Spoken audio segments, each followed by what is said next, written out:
Okay, welcome to the February 22nd edition of Going Viral at GoingRaw.news. My name is Jim Dingeman. Obviously, today we're going to focus in a lot on the crisis in Europe and the crisis in the Ukraine. There are fears of a wider invasion as Russia recognizes expanded borders of Donetsk and Luhansk. We'll get into that issue in detail as the show progresses. Ministers are planning tougher sanctions against Russia after the Prime Minister was criticized. This is in the UK. And of course, we had Biden's speech. We're going to play a portion of that speech today. We have Putin's speech, too. Those of you who watched, people who watched the Security Council last night will see that there was a quite lively debate. And of course, we had the Security Council of Russia, followed by a 1 hour speech by President Putin. And so one can have a lot to talk about as time goes on. Now, in the case of Ahmed Arbery, the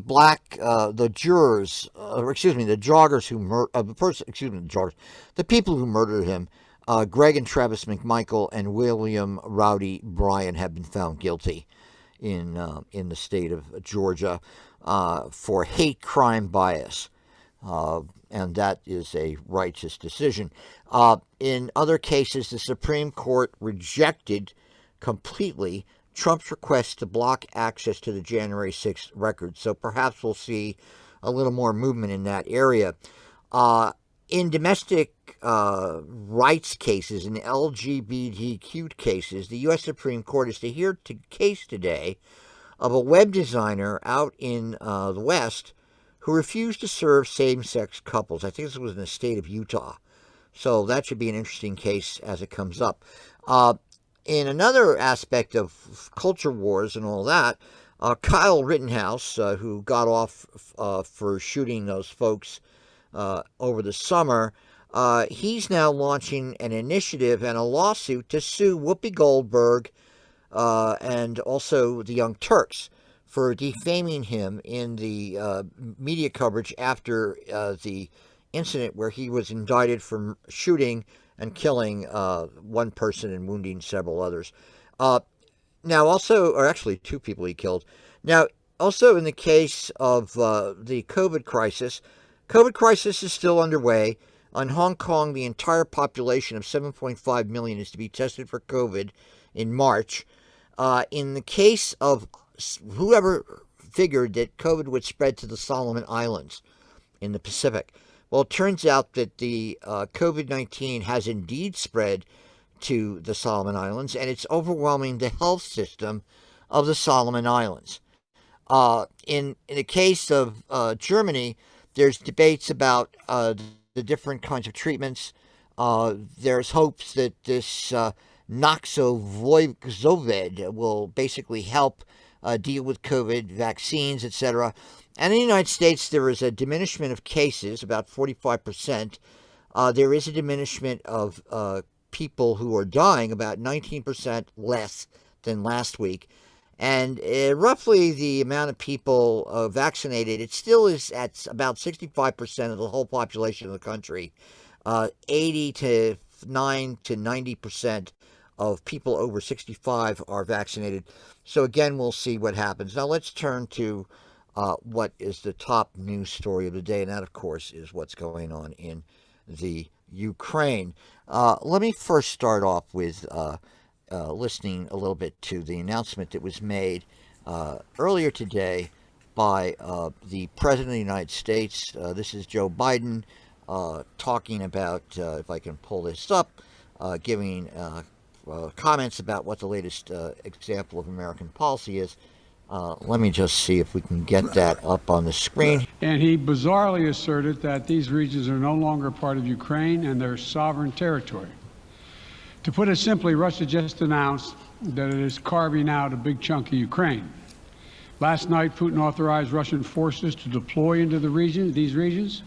Today, he asserted that these regions are actually extend deeper than the two areas he recognized, claiming large areas currently under the jurisdiction of the Ukrainian government. He's setting up a rationale to take more territory by force, in my view. And if we listened to his speech last night, and many of you did, I know, he's setting up a rationale to go much further. This is the beginning of a Russian invasion of Ukraine, as he indicated and asked permission to be able to do from his Duma. So let's begin to, I'm going to begin to impose sanctions in response far beyond the steps we and our allies and partners implemented in 2014. And if Russia goes further with this invasion, we stand prepared to go further as with sanctions. Who in the Lord's name does Putin think gives him the right to declare new so-called countries on territory that belong to his neighbors? This is a flagrant violation of international law and demands a firm response from the international community. This flashlight can burn through anything. Cardboard, plastic. Over the last few months, we've coordinated closely with our NATO allies and partners in Europe and around the world to prepare that response. We've said all along, and I've told Putin to his face more than a month ago, that we would act together. And the moment Russia moved against Ukraine, Russia has now undeniably moved against Ukraine by declaring these independent states. So today, I'm announcing the first tranche of sanctions to impose costs on Russia in response to their actions yesterday. These have been closely coordinated with our allies and partners, and will continue to escalate sanctions if Russia escalates. We're implementing full blocking sanctions on two large Russian financial institutions, VEB and their military bank. We're implementing comprehensive sanctions on Russian sovereign debt. That means we've cut off Russia's government from Western financing. It can no longer raise money from the West and cannot trade in its new debt on our markets or European markets either. Starting tomorrow and continuing in the days ahead, we'll also impose sanctions on Russia's elites and their family members. They share in the corrupt gains of the Kremlin policies and should share in the pain as well. And because of Russia's actions, we've worked with Germany to ensure Nord Stream 2 will not, as I promised, will not move forward. As Russia contemplates its next move, we have our next move prepared as well. Russia will pay an even steeper price if it continues its aggression, including additional sanctions.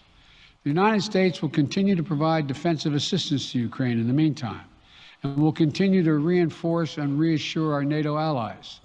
Today, in response to Russia's admission that it will not withdraw its forces from Belarus, I have authorized additional movements of U.S. forces and equipment already stationed in Europe to strengthen our Baltic allies, Estonia, Latvia, and Lithuania.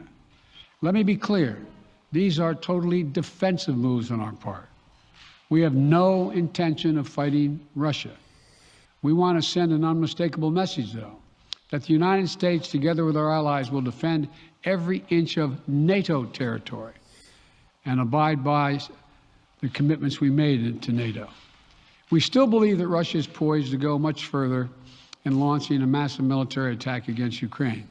Hope I'm wrong about that. Hope we're wrong about that. But Russia has only escalated its threat against the rest of Ukrainian territory, including major cities and including the capital city of Kyiv. There are still well over 150,000 Russian troops surrounding Ukraine. And as I said, Russian forces remain positioned in Belarus to attack Ukraine from the north, including warplanes and offensive missile systems. Russia has moved troops closer to Ukraine's border with Russia. Russia's naval vessels are maneuvering in the Black Sea to Ukraine's south, including amphibious assault ships, missile cruisers, and submarines. Russia's moved supplies of blood and medical equipment into position on their border. You don't need blood unless you plan on starting a war. Over the last few days, we've seen much of the playbook that Secretary Blinken laid out last week in the United Nations Security Council come to pass. A major increase in military provocations and false flag events along the line of contact in the Donbass. Dramatically staged, conveniently on-camera meeting of Putin's Security Council to grandstand for the Russian public. And now political provocation of recognizing sovereign Ukrainian territory as so-called independent republics in clear violation, again, of international law. President Putin has sought authorization from the Russian parliament to use military force outside of Russian territory. And this set the stage for further pretexts of further provocations by Russia to try to justify further military action. None of us should be fooled. None of us will be fooled. There is no justification. Further Russian assault in Ukraine remains a severe threat in the days ahead. And if Russia proceeds, it is Russia and Russia alone that bears the responsibility. As we respond, my administration is using every tool at our disposal to protect American businesses and consumers from rising prices at the pump. As I said last week, defending freedom will have cost for us as well and here at home. We need to be honest about that. But as we do this, I'm going to take robust action to make sure the pain of our sanctions is targeted at the Russian economy, not ours. We're closely monitoring energy supplies for any disruption. We're executing a plan in coordination with major oil-producing consumers and producers toward a collective investment to secure stability in global energy supplies. This will blunt gas prices. I want to limit the pain the American people are feeling at the gas pump. This is critical to me. In the last few days, I've been in constant contact with European leaders, including with Ukrainian President Zelensky. Vice President Harris met in person with the leaders in Germany over the weekend at the Munich conference, including President Zelensky.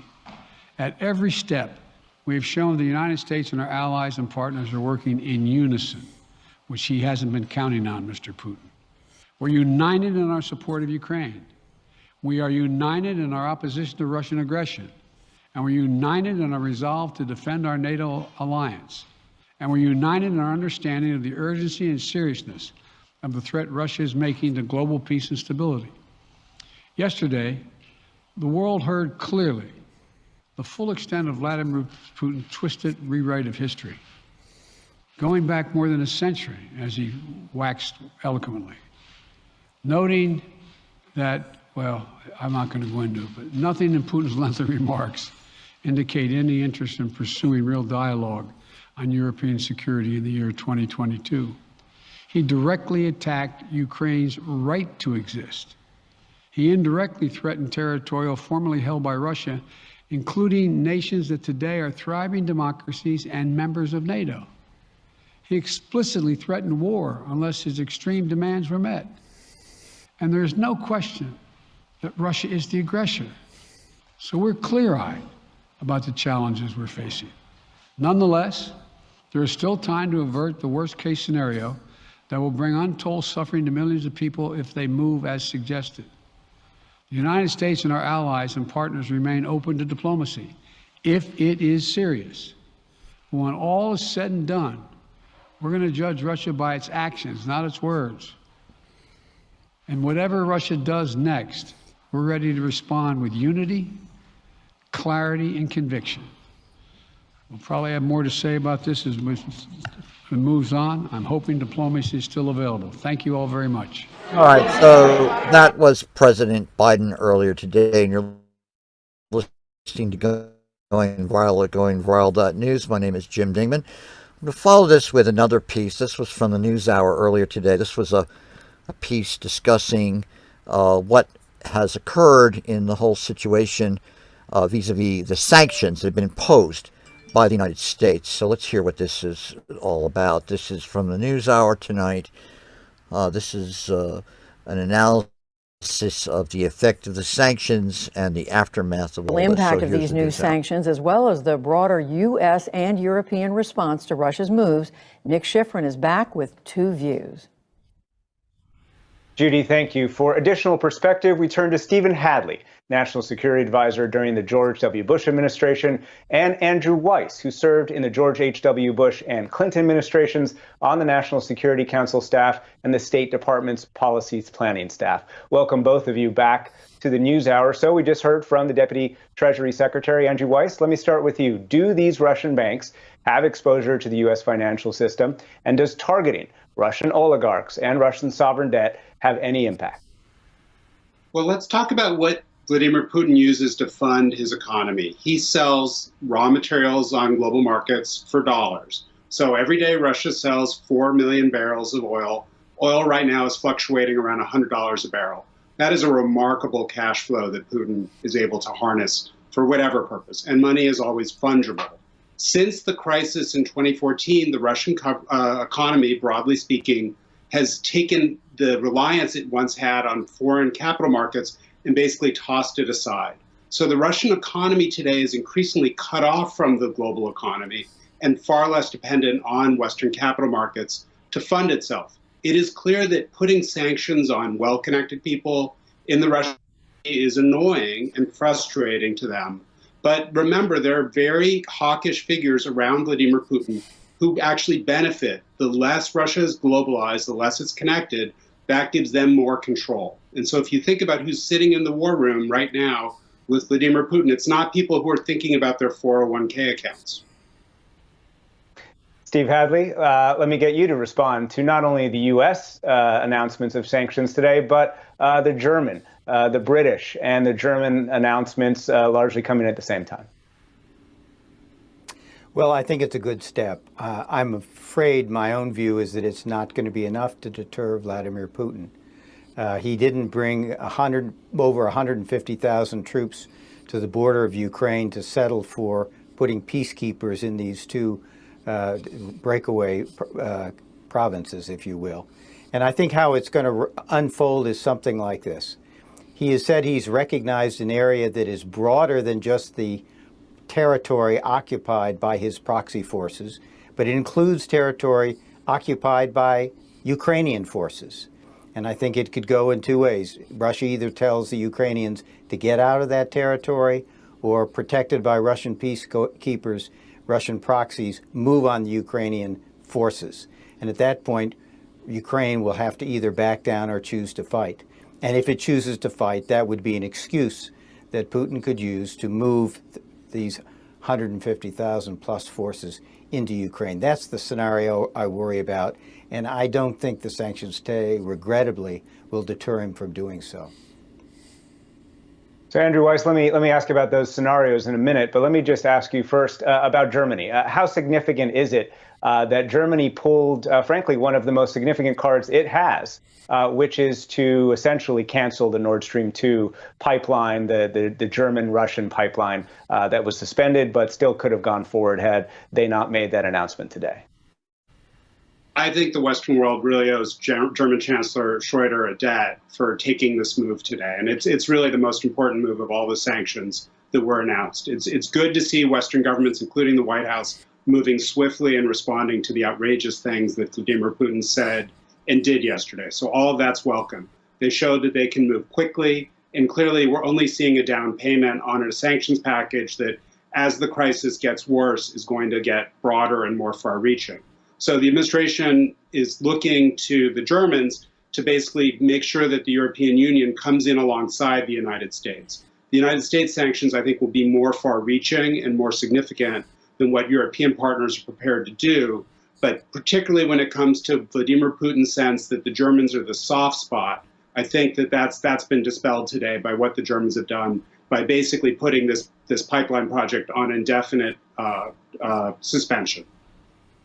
Steve Hadley, let me ask you about that idea of further U.S. sanctions. The U.S. is withholding some sanctions, most notably the idea of export controls that would cut off U.S. technology that Russia needs. Is that the right thing to do in order to try and deter Putin? I think they've got the right approach to have a portion of their ultimate sanctions package now hold something in reserve if, as I fear, Putin does something bigger in Ukraine.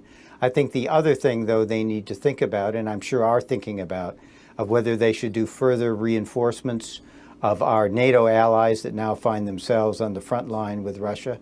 And again, the pace and the nature of the kind of supply that they are providing to Ukraine for their military forces to give them and put them in a position to resist a more massive Russian incursion. I'm sure the administration is thinking about both of those things. Andrew Weiss, the U.S. has indicated that it's unlikely to sanction Russian oil exports, those exports that you brought up at the beginning that give Putin such a economic cushion right now. Is that a mistake? I don't think so. The challenge here, whenever you're coming up with a sanctions regime is to remember that you want to hurt the other guy more than you hurt yourself. And we heard Secretary Adeyemo talk in those terms just now. The challenge is that the Russian economy is built around a system where they bring in their revenues in dollars, and then their domestic liabilities are denominated in rubles. In 2014, Russia did not have a free-floating exchange rate, and they blew through some of their currency reserves trying to defend their currency. They're not going to make that mistake this time. They basically have salted away on the order of $630 billion in various hard currencies to deal with rainy day situations. And they're not going to basically use that to defend a currency rate that isn't tenable. What they'll do, though, is they will tighten their belts. They will use their receipts from selling various commodities on global markets to bolster the regime and to make sure that the people who matter the most, particularly people in the military and the security services, have what they need. It's the average Russian consumer who's going to be squeezed. And they've done this in previous cycles where they basically said to Joe Sixpack in Russia, sorry, you're going to lose out. So Russians are getting used to a crummy economic reality. They've had multiple years of declines in real incomes for average people, and the Russian government basically doesn't care. So we're seeing that divide between ruler and ruled widen in Russia. It poses a long-term challenge for Putin, but at the moment there's nothing on the political landscape that makes him uncomfortable or makes him worried about his hold on power. Steve Hadley, take us back to those assessments that you were laying out at the beginning and zoom out for us a little bit. You've been in national security space since the mid-'70s. How dangerous is this moment? How concerned should we all be about some kind of conflict in Ukraine spreading? I think it's a very dangerous moment, and we should be concerned. I think if the Russians do what we fear that they are going to do in terms of taking a good chunk of Ukraine, recognizing what they want to do is to have a pro-Russian government in Kyiv that will put Ukraine under the Russian sphere of influence and maybe accept some kind of confederation between Belarus, Russia, and Ukraine. That's really what Putin is about, is the restoration of the Russian Empire. If he moves in that direction, the question is, what does it mean if you are in the Baltic states, if you're in Romania, or you in Bulgaria? For example, one of the questions that will be on the table is there is a portion, as you know, of Russia that is disconnected from Russia. It is separated from Mother Russia, if you will, by Poland and Lithuania. And the question is, does Russia bulldoze a corridor to connect up Kaliningrad with the rest of Russia? That it means taking territory from the Baltic states, from Poland. That invokes Article 5 of NATO. That invokes war. So we have a serious situation in Europe. And I would say, at the same time we try to manage this deteriorating situation in Europe, we've got the challenge of China, and we also have the challenge of Iran in the Middle East. This is a huge agenda for America, raising a real risk of overstretch. And we're going to need a lot of friends and allies and help from others if we're going to manage what I think is going to be a very challenging time going forward. Stephen Hadley, Andrew Weiss. All right, so that was the news hour earlier today. Stephen Hadley and the other gentleman, Mr. Weiss, were on the National Security Council. Hadley, I guess that was Bush 2, and the other gentleman was on the National Security Council of Obama. Now, this is just to get us back to the reality here. This is the reporting. This is a short piece from the BBC today. This is about the military situation on the ground in the Ukraine. This is just a short little piece talking about what they can report on, and hopefully I can blow it up. He also signed Russia's recognition of the independence of Donetsk and Luhansk in eastern Ukraine, and ordered troops into the territories. Within hours, unidentified military vehicles were filmed near them. And Vladimir Putin says any Russian troops will be peacekeeping, to which the US says this. He calls them peacekeepers. This is nonsense. We know what they really are. All this has come after months of a Russian military build-up near to Ukraine. Back in mid-November, this was the warning from NATO. In recent weeks, we have seen large and unusual concentrations of Russian forces close to Ukraine's borders. Moscow said this was alarmist, but neither the troops nor the concerns went away. On the 8th of December, the Washington Post published this recent satellite image showing Russian deployments. It reported a US estimate of 70,000 troops close to the border. Russia didn't deny this, but in an address in late December, President Putin said this. The strengthening of US and NATO military groupings on Russia's borders and the organisation of large-scale military manoeuvres are a serious cause for concern. To this, we can add Putin's long-standing frustration that NATO has expanded further east. And by January, Russian troops were arriving in Belarus. It neighbours both Russia and Ukraine, and Moscow said its actions were about repelling external aggression. It talked of compromises too. But by February, this was the American assessment. We're in a window when an invasion could begin at any time. On the same day, Russia claimed our country is not going to attack anyone. But Russia's military activity continued. There were naval manoeuvres in the Black Sea. This satellite image showed helicopter deployments close to the border. Another showed a new pontoon bridge in Belarus, less than 6 kilometers from Ukraine. At this time, Russia was also claiming it was pulling some troops out. It released these images to prove it, but NATO was unconvinced. So far, we have not seen any sign of de-escalation on the ground. By this point, the Americans were claiming there were 150,000 Russian troops in place. Which brings us to this week, with Vladimir Putin talking of Ukraine as ancient Russian soil and ordering his troops into Ukraine. And while the West imposes new sanctions, he now considers his next move. All right, so that's just a report. Actually, the number today is even higher than that. It's close to 200,000 troops. So finally, this is from the Security Council. You're listening to Going Viral News. My name is Jim Dingeman. We're going over the news that was dealt with in the past 24 hours concerning the situation in Europe and especially Ukraine. This is an interesting comment last night from the UN National Security Council. This is the debate that occurred last night. This is the statement by the representative from Kenya. Russia's escalation of the crisis over Ukraine has brought a flood of condemnation from Western leaders. I thank Putin's decision to recognize two breakaway regions of eastern Ukraine as independent states has also prompted punitive sanctions. On the brink the toughest of a major at this conflict stage in is Ukraine. likely to be Germany's decision to hold The the diplomacy key we and urged on the 17th of February is failing. The territorial integrity and sovereignty of Ukraine stands breached. The Charter of the United Nations continues to wilt under the relentless assault of the powerful. In one moment, it is invoked with reverence by the very same countries who then turn their backs on it in pursuit of objectives diametrically opposed to international peace and security. In the last two meetings on the situation in Ukraine and the buildup of forces by the Russian Federation, Kenya urged that diplomacy be given a chance. Our cry was not heeded, and more importantly, the Charter's demand for states to settle their international disputes by peaceful means in such a manner that international peace and security and justice are not endangered has been profoundly undermined. Today, the threat or use of force against the territorial integrity and political independence of Ukraine has been effected.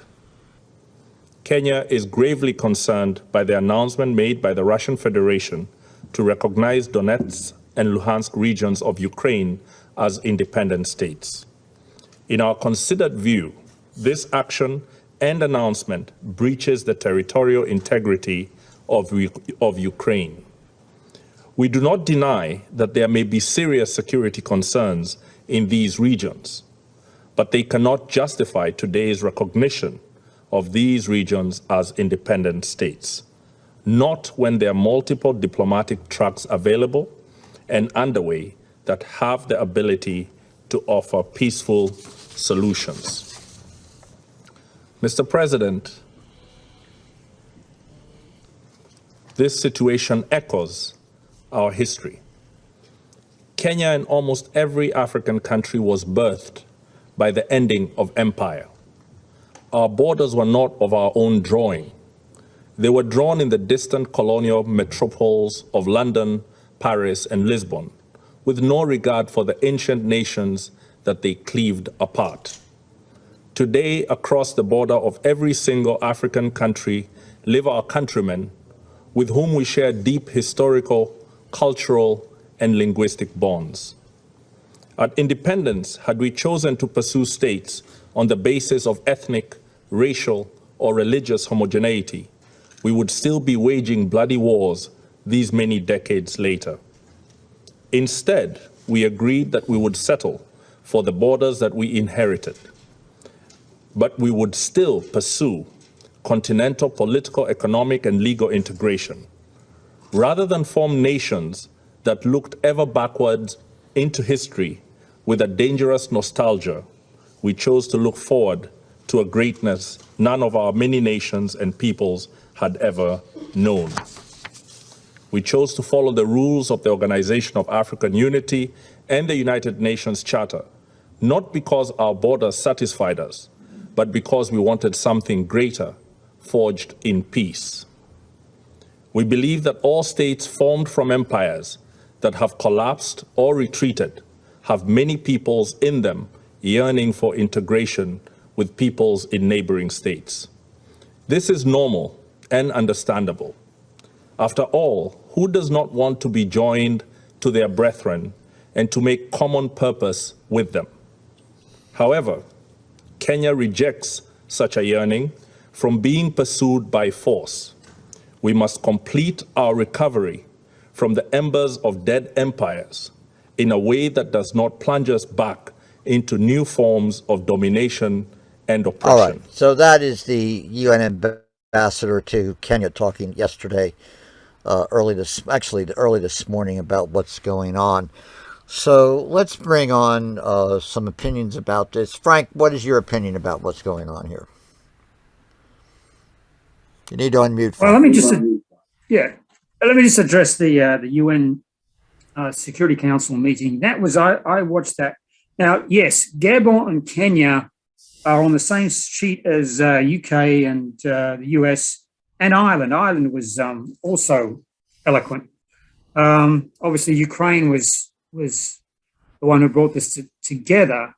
And unfortunately, and this is probably part of this, as I like to quote Danny Kaye from White Christmas, this everybody's doing choreography, this massive Russian choreography, as of February the 1st, Russia was the head of the president of the Security Council. So that was convenient. But the real point is that Mexico, India, China, and Russia did not condemn the actions by Russia and Putin's movement into the Donbass, the two republics. They merely said that we want this to de-escalate. They didn't side either way. So that actually is significantly pro-Russia. Now, the other thing is that there's many different outlooks on what Putin's about, whether or not he's a megalomaniac and he's a dictator and that he's somewhat on the verge of irrational actions. Nothing up to this point has indicated that he hasn't dotted the I's and basically wargamed the hell out of this. I think we can all recall seeing him sitting with Gerasimov and Shoigu looking at troops doing their deployments on the ranges. Nobody over here does that. No president, no prime minister does that kind of thing. And that really is suggestive that Putin actually is concerned about the prowess of his armed forces as instruments of power, and is actually monitoring their every piece of improvement and every penny spent. And he's counting on Shoigu, the Minister of Defense, to get this thing done right. And so far, he's been right. I mean, they only have a small budget relative to the United States, $70 billion. That's more than any other individual NATO country, but still, what he's done is manipulated the world and managed to put the Russian army into a initiative, always in a position of holding the initiative, which is very slick. And the other side, in this case, the Ukrainians, dare not preempt anything he does. Otherwise, they become the aggressor, and which, it justifies his actions. But more importantly, really from Putin's point of view, is the ability of his control to manipulate the Russian people. They are definitely on side, and that's incredible. I mean, if you listen to what he had to say, and we probably didn't get the full breadth of what he's actually said in Russian through the translations, that let's put it as I understand it. He said that nationalism was the fault of Lenin. Actually, that's not quite true. The whole Krupskaya, Lenin, Stalin argument, they were arguing that I think Stalin was the one responsible for chauvinism. But anyway, he blamed Lenin for kicking this communist thing off, where you've got these separate republics thinking in terms of nationalism. And that's why he blames Ukraine for doing what it did. Well, Frank, that's why Lenin was responsible. One of the reasons why the national question comes up in 2021 with Lenin is precisely because he's bowing to the reality that they're dealing with Ukrainian nationalism. And you go on. Wait. He's bowing because, Stalin's the general secretary. And I think there was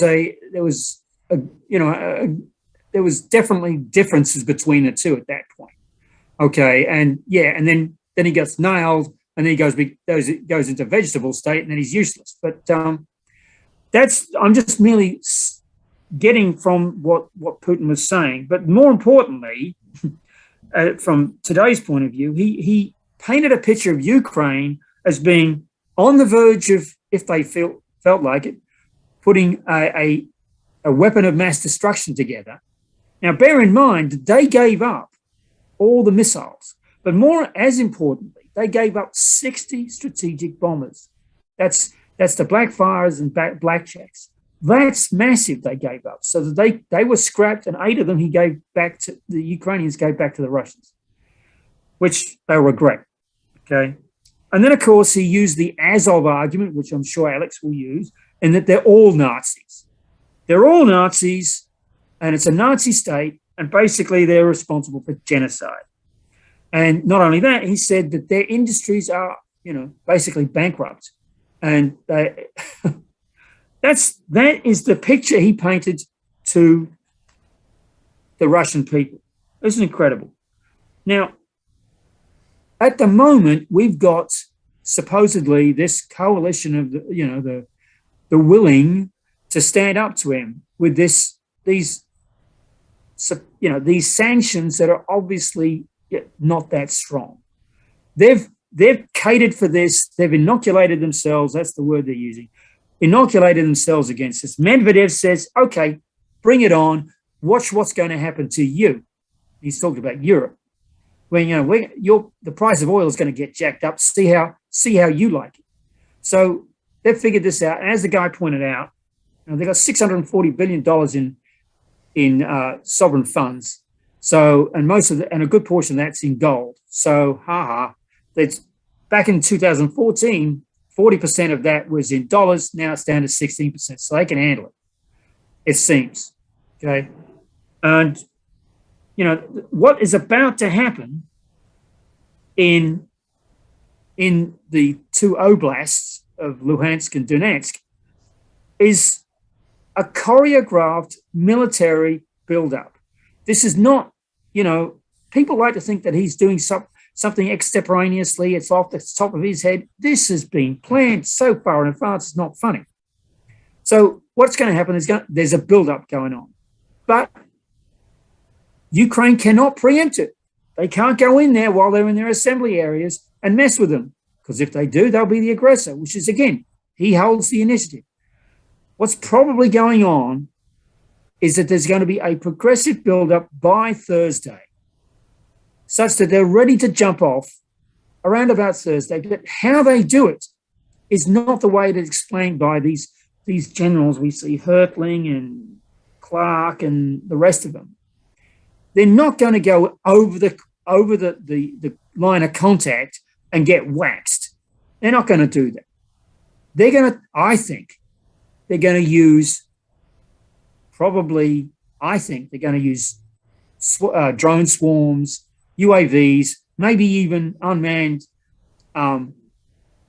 guided vehicles, and basically get a to and fro going on, maybe do a little bit of retreating, bring the Ukrainians in, and then do massive pincers around the whole thing from outside the actual republics, coming through Mariupol and then by sea, and essentially it's a canal.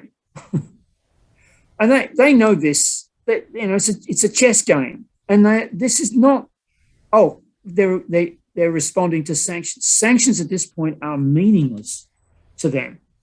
They're already in the next act of their choreographed thing. All right. So I don't see this as being a bloodbath, because it's not in their interest. War is about gaining. Stalin gained from his war in World War II. He gained, his was a basket case economy. It was pathetic. And at the end of the day, he got all these wonderful things, lots of toys, from the Warsaw Pact countries.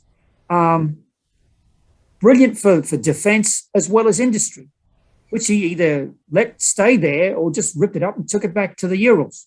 That's how you win in war. You don't destroy like we do. We keep talking about some kind of Desert Storm thing that they're going to follow up with. We went into Iraq and Afghanistan, and when we get Halliburton wasn't going to get anything out of it. The place was a basket case, and it stayed that because we couldn't do nation building. There was no infrastructure there, and it stayed that way pretty much. So we didn't get anything out of it. We didn't profit from it. Well, you go into Ukraine, if you do it right, you will profit from it. You'll make lots and lots of lovely money in the long run. And so war pays for itself. That's the way traditionally wars have been fought since year one. Okay, right. The way we do it is not. All right, Frank. Let me just share this. This is, of course, these are examples of the open source intelligence that we've been getting since this whole crisis began. And what we're seeing here in this satellite photo is the assembly area about 100 kilometers north of the border with Ukraine. It's emptied out. This is at Yelna and Pogovno. This is where the 31st Combined Arms Army was and the 1st Tank Army. It's now empty. And this is one of these analysts. Almost all the BTGs are now spread out in smaller battalion staging positions, less than 30 kilometers from the Ukrainian border in Belgorod, Kursk, and Bryansk. Similar developments have occurred in Crimea and Belarus. So they're just deploying the forces into assault positions to gain further tactical advantage and, of course, keep the pressure on and then deploy themselves so they can launch military operations. And they're showing all this hardware moving up and down. It's quite remarkable, this whole open source intelligence phenomenon. Here's another convoy further south of the area. They're filming different trucking convoys. What's interesting about this, of course, this is a little bit, this Kraz 25B chassis for these trucks here. One of the things that the Russians have learned in the past 20 years is the need to modernize their trucking fleet, because they learned that they just didn't have enough trucks operational in the aftermath of the fall of the Soviet Union. So what we're seeing here also is a modernized logistical system on the part of the Russian army, with this kind. This particular is a new vehicle that came in to replace the others. They had a whole bunch of vehicles that didn't have enough spare parts. They had 30 to 40% maintenance ratings of them. So this is a result of their reform that they've been initiating since 2008. Here's other pictures, open source information. Here is a ground force, actually deployment north of Belgorod, which has tanks, infantry fighting vehicles. You can see these different dots here are the vehicles being deployed. And here, this is what's remarkable. See, here's this column being photographed near Rostov. Guys mounted in buses. Little TikTok videos back and forth. Quite amazing what's going on in terms of that.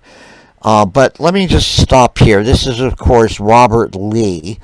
He's one of the people following this pretty carefully. And then there's a rather disturbing map that one should look at. This is a map that talks about the situation in the Mediterranean. And what's disturbing about this is that people will know that the Treaty of Montreux does not allow any kind of military vessels at a certain point, particularly combatants. There's this restriction on the amount of combat vehicles that can actually go through the Straits of Montreux. But what I'm showing here is a map of the current naval deployments in the Mediterranean and the Black Sea. I don't know if it came out well. No, it didn't. Okay. Oh yeah, here we go. So what this is a map showing Russian forces in the Mediterranean. And what's significant about this, here's the various groupments of ships that are in the Black Sea.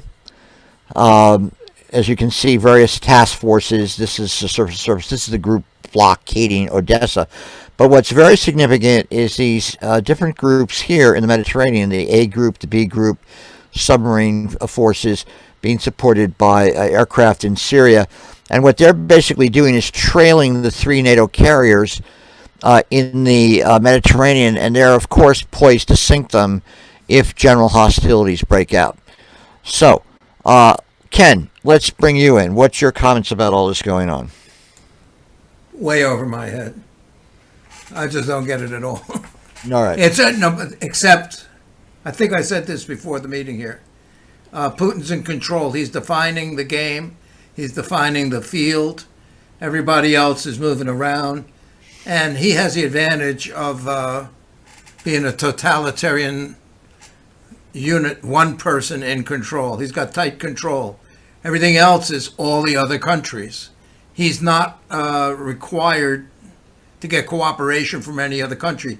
He's fronting the whole operation himself, so he can control it and tickle it over here and push and pull and retreat, and he's smart enough not to do it as just brute force invasion. He's going back and forth, getting some justification, the apparency of motivation, and seeing what comes back. And does anybody want to make a deal yet? No? All right. And but he's defining the field, he's defining the game, and he's changing the rules as he goes. So that means he really is in control of the game. The only other comment I have is, what's the difference what they say in the UN? What's the consequences? Well, that's a good point. I mean, the UN is basically where international opinion can be expressed. It's a country club for poli-sci. Well, there's that too. But then, of course, if the superpowers, the big five, decide to get behind something, then the UN does make a difference. But I can see your point. What do you think? No. Let me just finish on the UN. Yeah. I think the UN has been very beneficial in UNICEF and handling calamities and health and avert. It's better for people to argue on the floor of the General Assembly than to argue out in the field with guns, bullets, or even spears. So I agree. But this is a big game. The UN's not going to, there's no consequences. It doesn't matter what the guy from Kenya, Argentina, or Australia really care. It doesn't really matter that much. Okay. Well, it looks like Dennis has left. the UN is Yeah, is part of the arena, obviously. But Frank, what do you well, think about what do you think the well, power of the UN is? the UN is, the world. It's this world order, the rules-based world order that we're standing up for. Part of that is, of course, the UN Charter says, you can't violate sovereign states.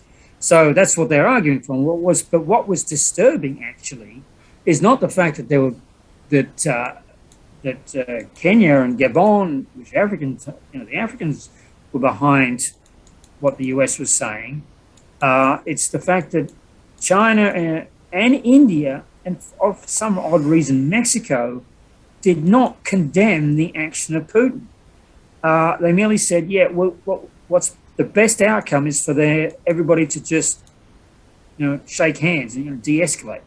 And that's part of this playbook is Putin's playing, it's depending, and he's probably, he got that covered. He's depending on Xi Jinping holding his coat, basically. And that is the most disturbing thing of all, because if this goes off as a military operation and it's an immaculately done thing and the blitzkrieg works as smooth as silk, this is proof of concept. This says to China's hawks, you can do this. You just have to listen to us and follow what we did. And then you've got a different world order overnight. Personally, I think we should be in there somehow. I mean, for what it's worth, and it's not worth anything, but for what it's worth, we can follow the example set in the past by Americans. Chenault and the Flying Tigers. This was a volunteer outfit. We could put a volunteer outfit of F-16 pilots and F-16s funded by the CIA, okay, but actually pretending to be something else. Put them in there. If Putin loses any portion of his Air Force, which is the most expensive thing you've got, asset you've got in your military, if you lose any portion of that and lose air superiority just for a little while, his regime actually tanks, because he cannot lose this thing. This is a poker game he's playing, but he's holding 4 aces at the moment. You put those, what I suggest, a Flying Tiger group in there. That's a full house, and he's screwed. But otherwise, it's a walkover, and that's the worst thing that can happen to us. This sanction stuff is a pitiful response. And by the way, to keep a coalition together, it's hard work. You can do it for a few days, and then it'll start to fall apart almost immediately. I mean, the best example, in my opinion, is Marlborough, way back when. But it kills you. Over time, it kills you. And I don't think Biden hasn't got he just hasn't got it. And none of his people have got it. You need real strength to keep a coalition together. And everybody's going to flake off at the edges, starting with Drager in Italy, and then Olaf, and then the French will say, oh dear, because he's got an election coming up, Macron. And, Zemmour, and particularly Zemmour, if this goes south suddenly, he's going to be in there, like Trump is doing right now, by the way, saying, Trump, as you know, is saying that, Putin is the greatest. Oh, well, it's what we should be doing on the southern border. Oh, my God, this is brilliant. Tanks on the southern border. It's like this nut job. And Kinzinger it just called out the Republicans. Their Twitter site said that this was a sign of weakness on the part of Biden. And it's like Kinzinger is going, this is absolutely absurd. What are you doing? But, you got isolationists. And of course, you got pro-Russian leftists. Tell me about it. This is not going to be easy. Well, the pro-Russian leftists are, I wouldn't necessarily call them strong. But anyway, that's weird. Why is that coming out like that? You just got to mute yourself there, Frank. All right, let me just share this. This is another little piece of the puzzle here. This is from France 24. They're talking about has Putin declared war? And let's just hear them for a minute here. Breakaway regions of Ukraine's Donbass as independent states mean war. And does it mean war?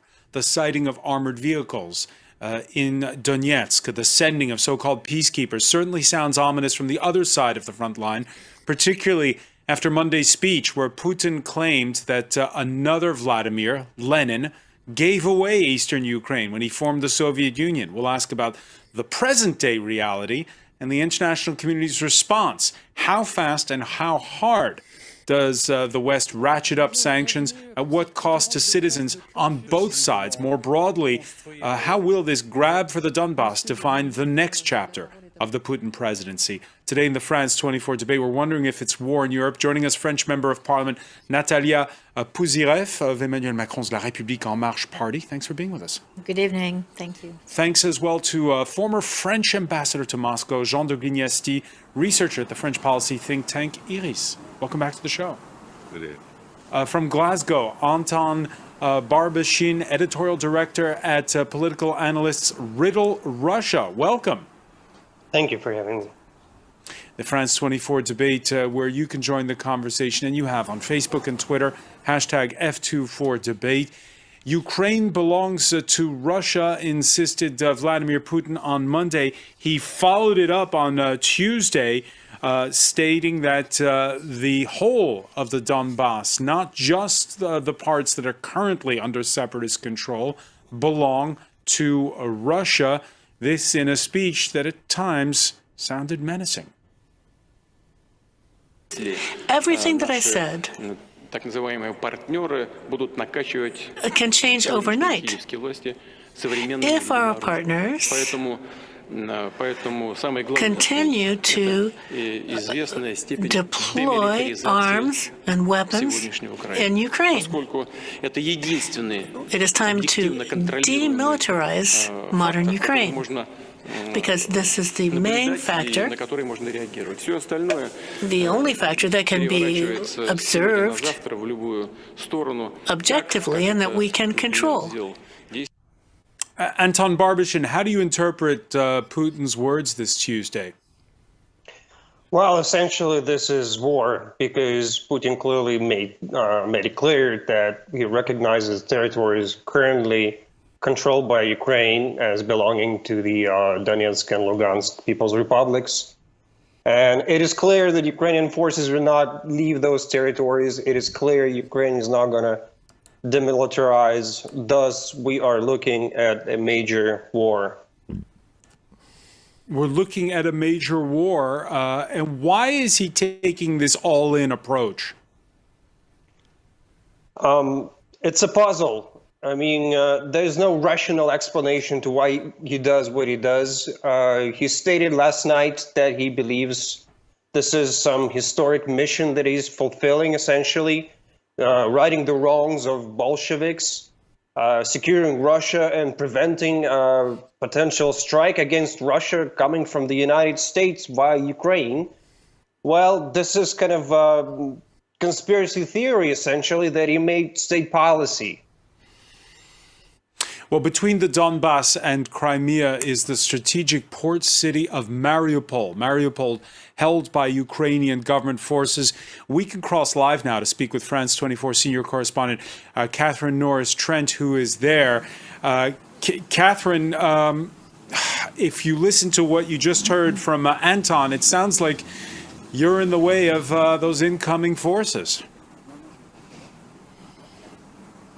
It does sound like that, doesn't it, Francois? And where I am in Mariupol, there's just been a demonstration in the city centre in this square of a couple of hundred people out on the streets, defiant, but also very afraid because they are very aware that major conflict is coming their way, it seems. And they are out tonight calling for peace, but preparing for war. They've been listening to the further comments coming from Vladimir Putin, saying that he recognized the extended territories of those separatist Russia-backed so-called states in Donetsk and Luhansk, and that means that they would also be included within those expanded territories, and asking them about that, and they said that they would not accept that, many of them saying that they would stay and defend their city. But there's a lot of fatalism here. People have been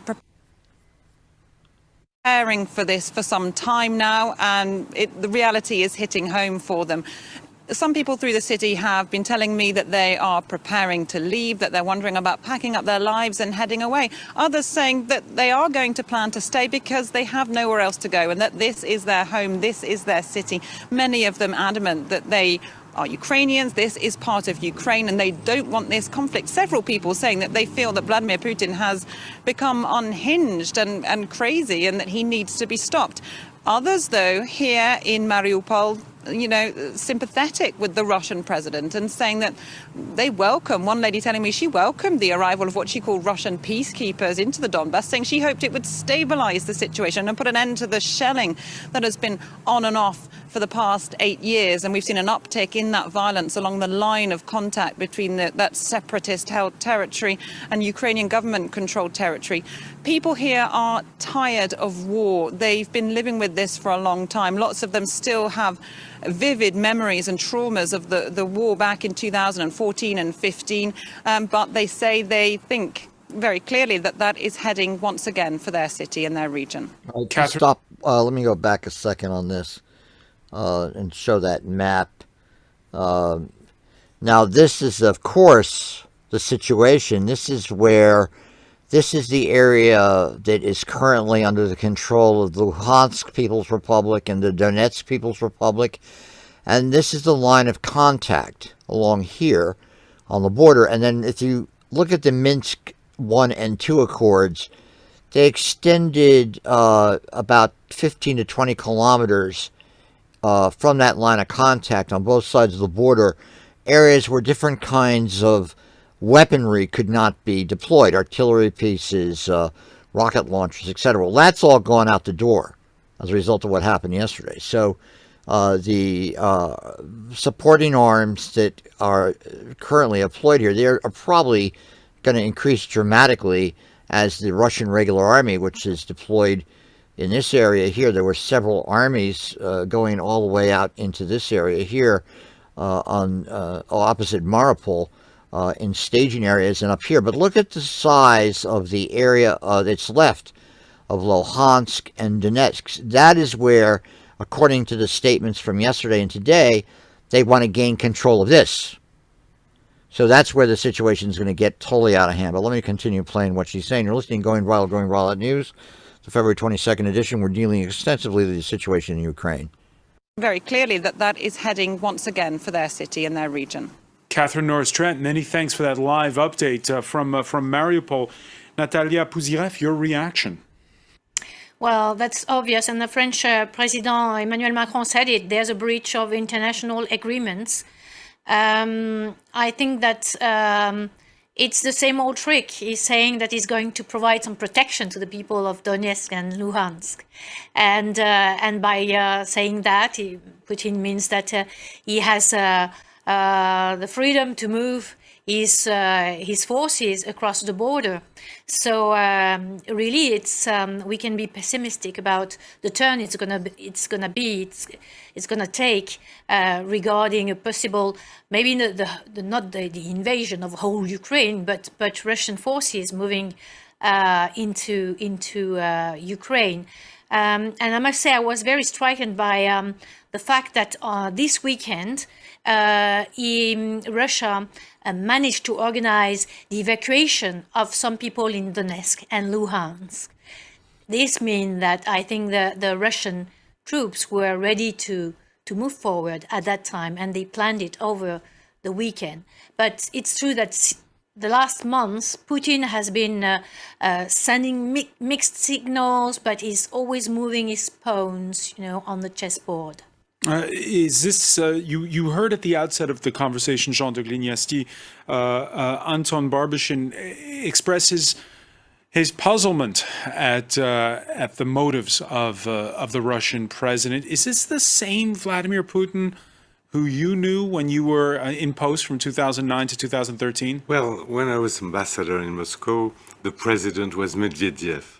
And Medvedev was a liberal. Nominally speaking, shall we say, since it was Yes. Vladimir Putin the man in charge then. Yes, but he had some leeway from his prime minister, because at that time Putin was the prime minister. And so the president had a leeway, for instance, for approving more or less the French intervention in Libya. He paid a lot for that, by the way. Most probably it cost him his new mandate as a president. But anyway, the atmosphere was completely different. Completely different. It was the time of the reset. At that time, Russia entered the WTO, the World Trade Organization, and so everybody hoped that there could be some kind of normalization with Russia. So why this unprovoked push now for eastern Ukraine and perhaps beyond? Because at that time you had a president in Ukraine who was Yanukovych, who gave President Putin or President Medvedev some insurance about three important facts for Russia. First, the neutrality of Ukraine. Second, the possibility to speak Russian when you go to the city office or whatever for official démarches. And third, a lease on the Sebastopol base. And these three elements were completely reassuring for the Russians. And at that time, we thought that the Ukrainian crisis was over. But of course, after the Maidan revolution, all these elements disappeared, and then it destabilized more or less the Russian But why policy. pick the fight now? Why? Why now? Why now? Because the Russians noticed that there was also some kind of military buildup in Ukraine. That is, NATO was pouring little by little, but more arms, more training, and all that, of course, was almost the red line for the Russians. So you're saying NATO provoked this? I wouldn't say that, but I would say that the Russians had a fundamental aim, that is the neutralization of Ukraine. It's a red line. He said that several times. It has been I mean, you can see that, you can read that in all the official papers, the doctrine, strategic doctrine, white papers, and all that for years. So. There is a moment, and by the way, and they thought also that it was the right moment to do that. Natalia Puzirev, there was this moment in October, I believe it was in October, it was a few months back, when there were separatists who suffered a setback. There were the use of Turkish-made drones by Ukrainian government forces. But was there this NATO egging on the Ukrainian government forces and provoking Putin? I think it's that Ukraine is moving and getting closer to Europe. That's the thing that maybe Putin is fearing the most. There's I would say, kind of fatal attraction of Ukraine and other countries for a European democracy, and Putin is acknowledging the fact that people are turning more in Ukraine towards Western values. And I think this is making himself very insecure, because this could happen to Russia as well. Putin's reign is not ended, but he may be afraid by the contagion in the region over, opening to the Western world, to the European Union, and at the same time there's a military aspect for sure, and Ukraine army was building up, that's true. So I think it's the conjunction of both factors. Anton Barbashin. All right, so that's an explanation from France about what's going on. Let me bring Kenny on now. Jim, yeah. Could you please check in? What do you think is going to happen? Oh, you always ask me. You always try to pin me down. Frank, no. Frank, I'm worrying that this could start to escalate out of control, and that's what concerns me, because it seems to me that the logical next step for Putin is to try to gain the rest of the Donetsk and Luhansk Oblast, which would mean that either he would international opinion. See, that's where you mentioned the importance of the UN. Well, international opinion, at least in many cases, is sort of aligned to some extent with the Ukraine's position, although we know that there's big fissures in that. And that is what would happen, is that is Putin going to be able to have enough political pressure to put on the West to sort of force the Ukrainian military to evacuate from the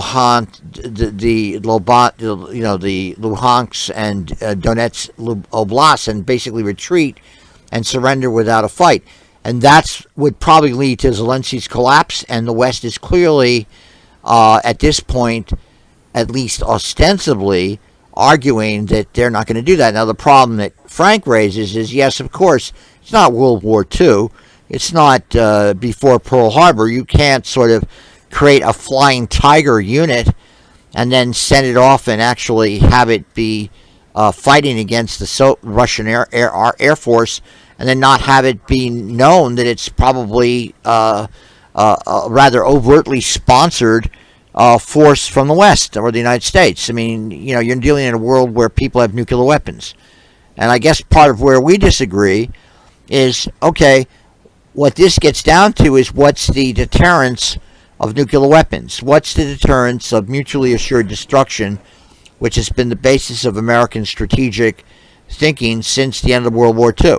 And has it essentially failed? Because actually one thing Putin's trying to do is basically weaken the strength of that in his constant, push, threaten, confuse. But I think what, unfortunately for him, has occurred is that last week Macron was in Moscow. For 4 days ago, Macron's in Moscow.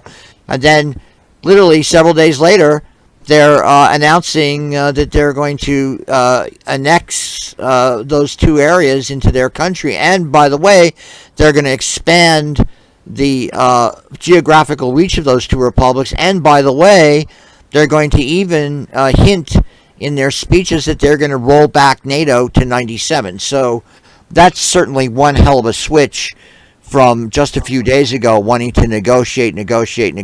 So this is where it could get very dangerous and can explode into World War. Okay, so let me ask you a question. Hold it a minute. Let's say everybody backs down. I mean, the West backs down, says, go ahead, take it. And then he's got it, and then he's going to have to expend efforts. What does he gain by controlling those two areas? And then everybody can regroup and say, okay, let's form some real alliances. Let's see what we're going to do about Russia's desire to, expand. In other words, that's a strategy. You can withdraw sometimes and leave room for the opposition to come forward. And then you could take advantage of that he's now deployed himself, and he has supply lines, and he's got to maintain troops, and he's weak on the other side, on the eastern border. And, it's strategy. Well, you don't have to go up traditionally, my guns against your guns, It could be more sophisticated than that. What does he gain? What do we lose by him taking over those two provinces, other than a principle? Well, because he'll clearly it'll send a strong signal to not only his decision makers, but Xi Jinping's decision makers. And this is where Frank's argument about the synchronicity of viewing the questions in Europe and Asia as sometimes similar, that okay, if the West is not going to, now it's clearly not a NATO ally, but we certainly have de facto treated it as one in all sorts of different ways. De facto, yes, that's exactly. And in the same way with the Republic of China, They're not a quote formal ally in the sense that we have an obligation, like an Article 5 obligation, to go defend them. Yet we have intervened and supported that regime in the period before the Second World War, during the Second World War, after the Second World War, after its collapse in 1949, and throughout the 50s and 60s and 70s and 80s and 90s and 2000s with different times of emphasis. So the question is, like, and then you get this issue of, it sort of raises questions about the power of the U.S. as a hegemon, because, okay, fine, they abandon Afghanistan, they basically surrender territory for peace against Putin. Biden can't do that in the midst of a midterm election. Forget about it. He's not going to do that. That's not going to happen. And so that's where it gets more dangerous, because the domestic situation in the United States will make it more possible and strengthen the ability of Biden wanting to be tough and rigid. And how much sanctions will go? I mean, they'll be clamoring. Republicans are now saying, "No, you should have done it earlier. You should have done this. You should have done that. You should have sent military strength there." Well, again, they're maneuvering with a nuclear superpower, so it's not like you can, treat them like Libya or treat them like Iraq or treat them like Syria. It's a whole different ballgame. Let me hear what Frank has to say about this. Yeah, and going to Frank, the last time we had a decision like this is we defended Kuwait against Iraq, and I don't know that we'd had any kind of a treaty with them. It's a de facto decision to support Kuwait because of the oil or whatever, and then we went to war with Iraq. Yeah, well, there's a couple of interesting things that you can draw from those two videos. It's interesting that obviously in France, as in all the NATO countries and in the United States, there's going to be, as you're rightly pointing out, because of the midterms, but they've got their own politics too, their own democracies. The opposition parties must find some kind of flaw in whatever the party in power is doing relative to what's going on here. So we can see that they're starting to put together arguments, like, for instance, Marden. Marden was, it was a color revolution, and Putin had reason to believe that it was not fair regarding Russia, and that he wanted neutralization of Ukraine, and that did not happen. There was a treaty with Sebastopol. It did not happen, and so parties over here as well will start to look to see whether or not Putin was justified in what he was doing, and this is going to be, this is the problem with democracy. This is the wedge that Putin and the Chinese can use, especially through cyber warfare, to undermine any kind of coalition activity. And the other thing is, we can take from Afghanistan what I call the Kabul Effect. And that is, 100 guys walked in and took over 5 million people. And they basically, most of them, plenty left, not really, but the vast majority said, okay, whatever, and allowed themselves to go into a medieval economy without raising a finger. And they certainly weren't going to stand up for women's rights. And so, that the woman over there in Mariupol is saying, the people are just going to stay here. It doesn't make sense if Russia goes the full hog and goes all military, gangbusters, for them to start blowing up cities. Because if you look at, Germany went into Sudetenland and then took Czechoslovakia. They got the Skoda Works. This is a big deal. The Skoda Works was a very nice acquisition for Germany. Likewise, Russia can go into Odessa, can go into Mariupol, can go into Zaporozhye and Kharkov and get major sophisticated defense industries. This is a nice acquisition. Plus, it's a breadbasket. It's not like we went into Afghanistan and got nothing out.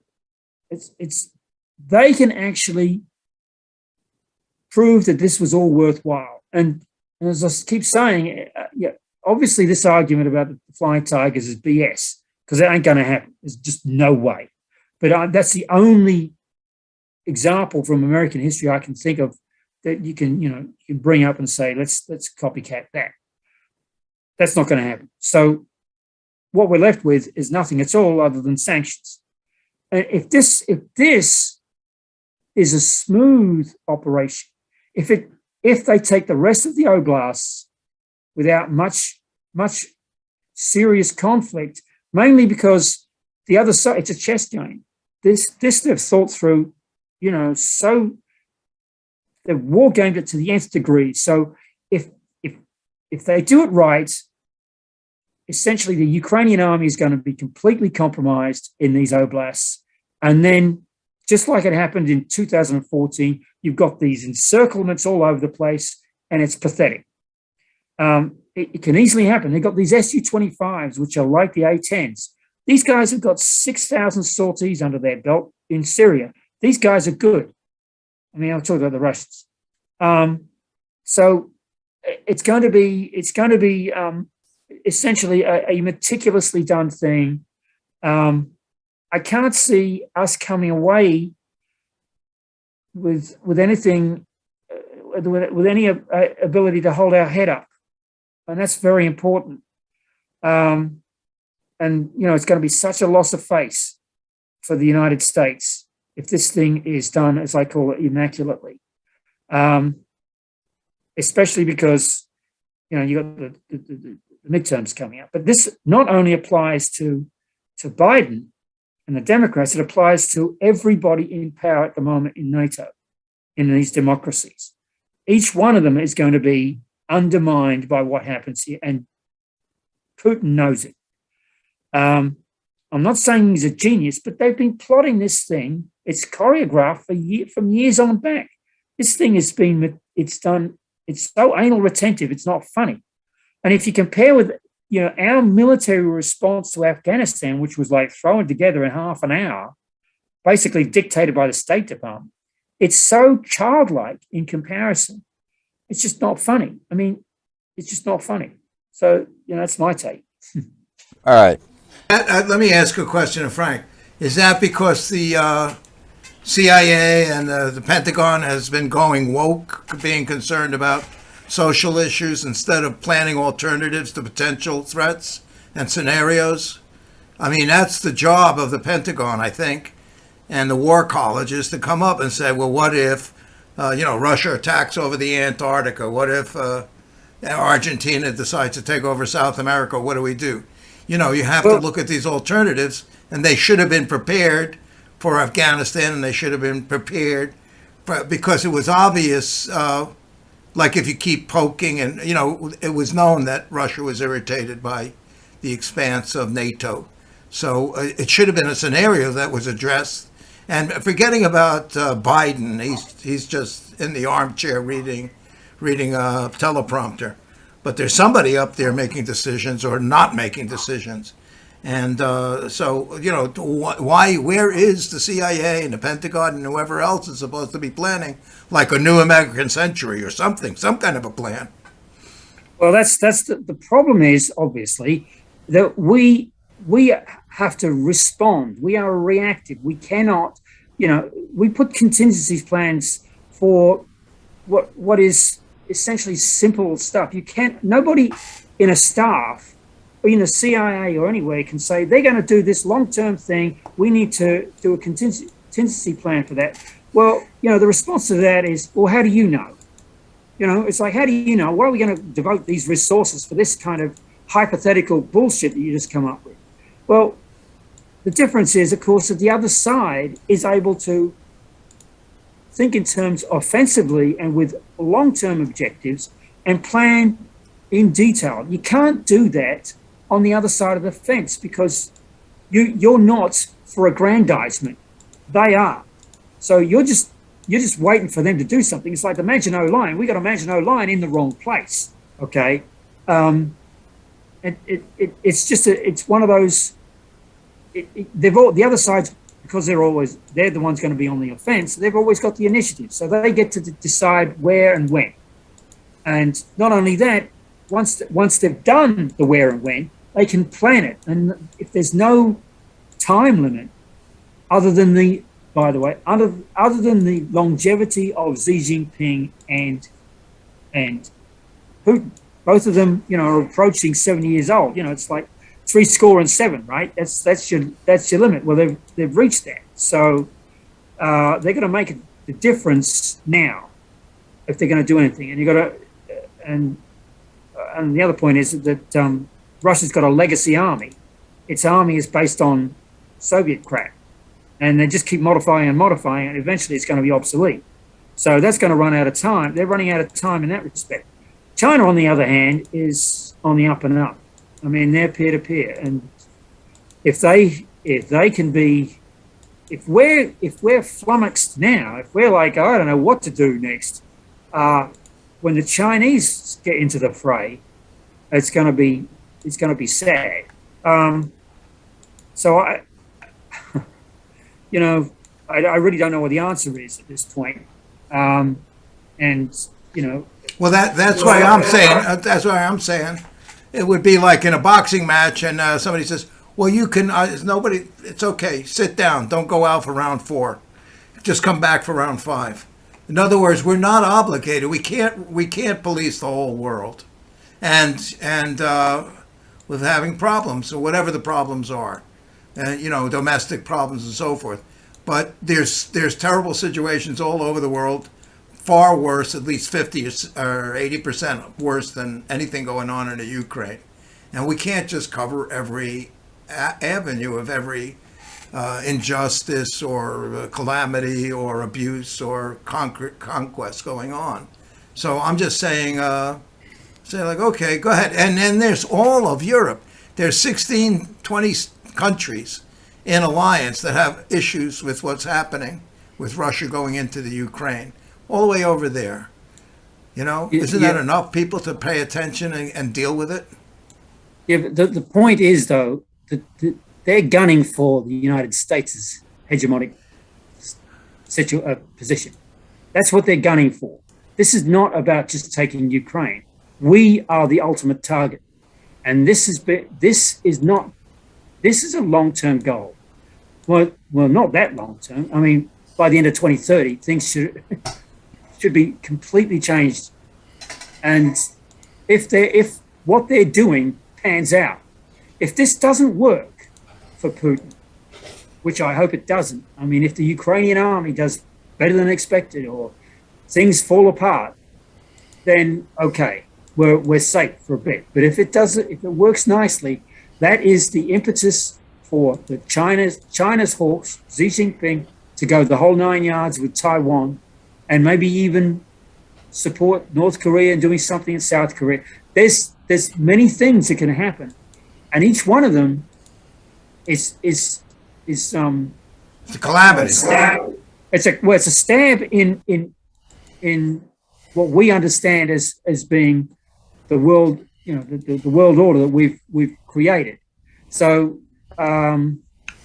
everybody needs to be in a coalition now on the side of the good guys, the democracy. Everybody needs to be there. But it doesn't work that easily, because in each democracy, you've got oppositions. Oppositions will not allow you to talk as one voice. It just won't. I mean, they'd rather see you lose in certain instances in war than give you the kudos for doing well. I mean, Look at Churchill. Look at Vietnam. I mean, it's like people were dancing in the streets because we were out of Vietnam. We lost that war. That's going to happen. That is going to happen, and you can't do much about it unless you've got sane leadership that understands what is the purpose of their actions on the other side and the consequence of it. Right. Yeah. So I think it's going to get pretty damn interesting in the next couple of days. Let me tell you. Okay. Worth watching. Okay, hey Jim, all right. it's over my head. All right, yeah, no, it's a complicated situation, and we'll spend more time of it. Ken, you have other stories you want to talk about today, do you not? Yeah, let me pull. Well, why don't you start sharing those? Okay, give me a moment. Oh, I just had the Ukraine thing. Just give me a moment. I'm sorry, I wasn't prepared for that. New York City crime. Okay, are we? Can we face up to that? Let me see where I have that. I think I have it in the. I have to get the email that I used. 1 second. And there it is. Okay. Crime in New York. Okay. As soon as he heads over, I'll share it. Okay, and here we go. Our friend Eric Adams. Is that his name? 1 second. Share. Oh, I think you're going to get the sound. Let's see what happens. Do you have the sound? But if you look at the latest statistics, Do you have the from sound there? NYPD, crime is up. We got it. In every neighborhood in New York City. The worst area. Let me go over that again. Latest statistics from the NYPD, crime is up in almost every neighborhood in New York City. The worst area, Elmhurst, Queens, with more than a 142% increase in crime over last year. Fresh Meadows saw a 118% jump in overall crime. In Brooklyn, crime in Sunset Park went up 107% from last year, and in Canarsie, it went up 105%. The biggest issues in these areas, grand larceny, felony assaults, and robberies. Whether underground or on the streets, lately many New Yorkers are worried about their safety. Mayor Eric Adams talked about it after his meeting with President Biden on gun violence. He came to New York to deal with the terror that many people are experiencing right here in the city. Sometimes the terror is caught on camera. This is one of the latest incidents. A gunman opens fire on a Crown Heights street corner in broad daylight, shooting another man several times. Also in Brooklyn, a 79-year-old man just standing on the street in the afternoon gets punched in the back of the head for seemingly no reason at all. It seems below the streets isn't much safer as we hear about people being pushed in front of moving trains or being robbed. This video shows a mugger stealing a woman's purse in a Manhattan subway station. Businesses are also being targeted, with criminals taking what they want and leaving without paying. This video from a store in Queens. Mayor Adams wants to toughen the state's bail law, but state lawmakers aren't budging on bail reform. Either way, the mayor has vowed to tackle the crime plaguing the city, even looking to the feds for a 9/11 type response. But many wonder how long it will take for the Big Apple to become safer. So we're seeing the bridging together of all of our resources to stop crime, prevent crime, and build more healthier children and families in our city. Okay. So that's the end of that. Let's see if there's any comment on it. I don't know if I have another one about the crime. Let me take a look. That was crime in the U.S. Yeah, the other ones I have are on other topics. So, I'm sorry. I didn't stop. I have to stop sharing. Pardon me. So anyhow, I would say looks like, I almost forgot his name. There was a guy about 20, 30 years ago who shot someone in a subway, Bernard somebody. Bernie Getz. The Getz scene. This looks like you're going to wind up getting vigilantes or Getz or, the traditional thing with Charles Bronson type movie. You're going to get some kind of reaction because this is ridiculous. By the way, the thing about the old man getting hit in the back of the head, that's called a knockout game. That's been reported for the last 5 to 10 years going on. It's just like a challenge. Just go up and cold cock somebody, hit him in the head. And, no mercy. Old man, doesn't matter. Old woman, little Chinese lady with a cane, just knock them out. And that's the point. Is you can knock them. The goal is to knock them out unconscious with one punch. That's the way the game is played.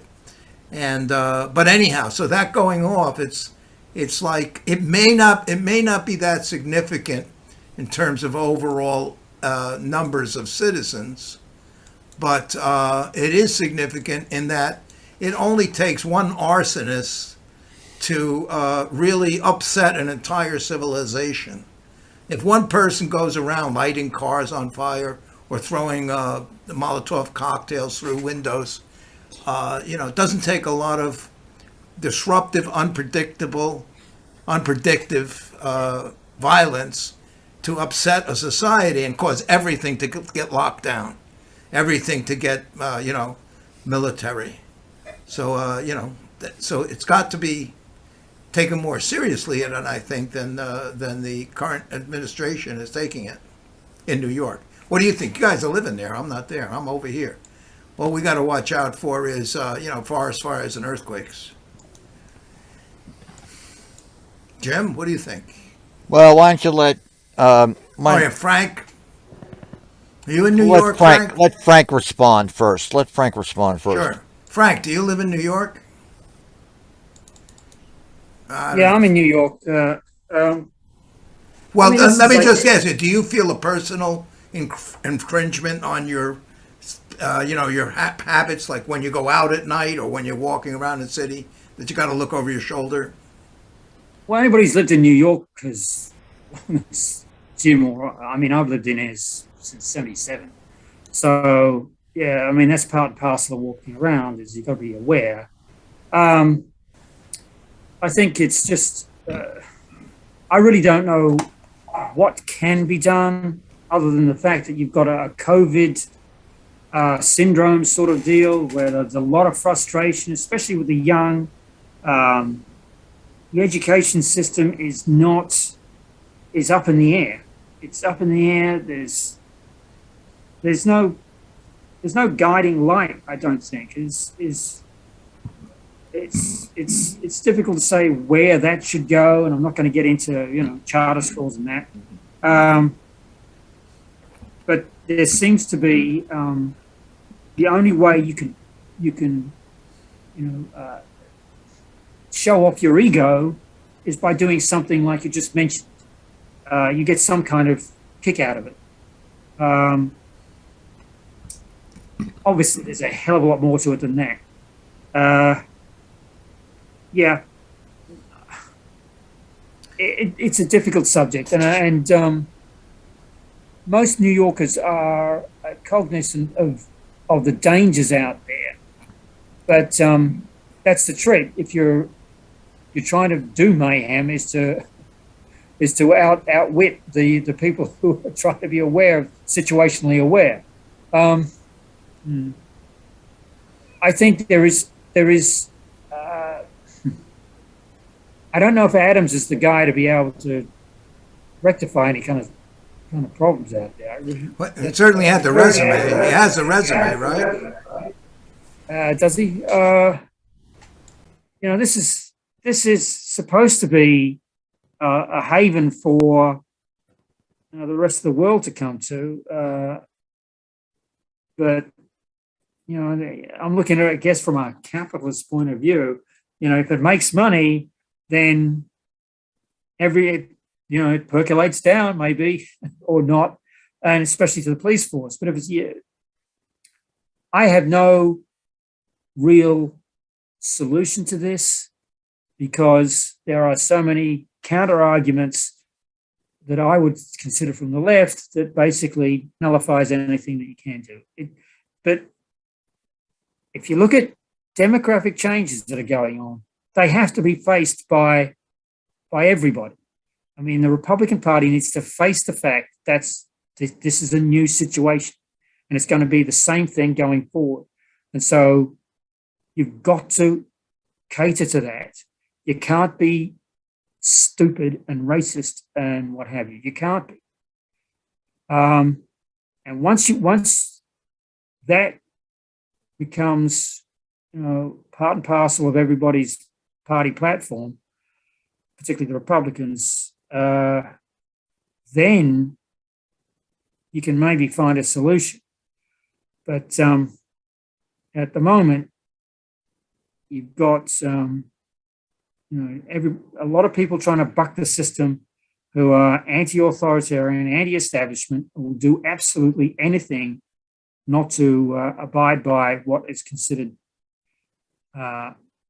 customary norms, So I got no solution other than to twaddle.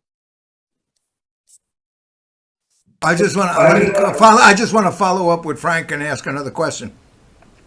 Normally when you see a change in statistics, you try to find what was date coincident with the start of that change or just prior to it. Like something changed and then in a week all the statistics changed. Maybe they went up because we started serving ice cream to anybody who came through the door. Or maybe they went down because we started searching everybody to see if they had a gun. But you can coordinate this with previous actions just prior to this surge in crime. Of course, looking at the statistics, I don't think there was that much of a surge in crime from the pandemic because, first of all, people were home, so burglaries went down. But it seems to me that the bail reform and the DAs arbitrarily, as a DA deciding not to prosecute what they call minor crimes, like it has to be at least $950 in San Francisco. I don't know what the rules are in New York. In other words, de Blasio, why should I prosecute people for defecating in the street or breaking a window or stealing a pack of cigarettes and so forth? However, the little social things we have as that we agree to, which may be infringements, but we don't violate them, not because they're illegal, but because they're socially unaccepted, like shoplifting or something. And certainly we can tolerate a certain amount of it, but when the government comes in and says, nah, shoplift all day, there's not going to be any consequences. And that increases, and it doesn't mean 90% of the population does it, but it went up from 0.01% to 2% of the population. Then the stability, the glue that keeps a society together, that we all agree we're going to wait till you get out of the way before we move forward, that we're going to try to leave and enter elevators in a civilized fashion. We're not just going to push in, and we're not going to intimidate and so forth. Those are the social glue, the bonding of a culture, and when you say, well, no, we're no longer going to be any restraint on those people that violate those standards. Then the society falls down. Then people leave. I just saw in this paper today there was a big boom in the South, in Florida and Texas, people moving out of the Northeast because of the COVID and other things. I think because of the crime. And then you have more of a problem handling the crime because you no longer have support from a functional society. And I'm sorry for getting into a rant, but are you aware of any cities that have benefited from enhanced security, like London, which has what they call CCTV everywhere, so it makes it easier to find and prosecute perpetrators? Are you familiar with that in other cities? Yeah. But see, that's the risk. Like New York always wants to have massive CCTV all over the place, and there's a lot of CCTV all over the place in New York City in general. Certainly not like London. London, I think, is the largest per capita of any similar city in the first world. But the issue of crime. Look, like one issue that's never addressed is the iron pipeline. The pipeline that basically comes from parts of the United States where it's easy to get a weapon, and you can simply illegally ship them up to New York. And so nobody's ever stopping on that. I mean, and secondly, within about 2 or 3 hours, I could buy an illegal weapon. I know where to go get an illegal weapon if I want one. So, and I knew where to buy an illegal weapon in 1971, 72. You could go buy a Saturday Night Special. It was a commonly available item if you worked in any kind of place, and it cost a couple $100 in there. You got an illegal 38 or some other weapon. So there are literally tens, hundreds of thousands of people in New York City who have illegal weapons. I was talking to somebody today. He was telling me how he'd like some young thug to come up and try to take him off because he'd shoot him in the fucking head with an illegal weapon. And he said, you know what? I'm 80 years old. Let them prosecute me. I'm an elderly black man, and I will get the NRA to support me. I'll get all the pro-gun nuts to support me. I'll get all the moms to support me, and I'll gladly get off with a slap on the wrist for self-defense. Now, I'm not saying that someone should go out and buy an illegal weapon, and carry it around in New York. I know another guy who carries a knife. He carries a K-bar.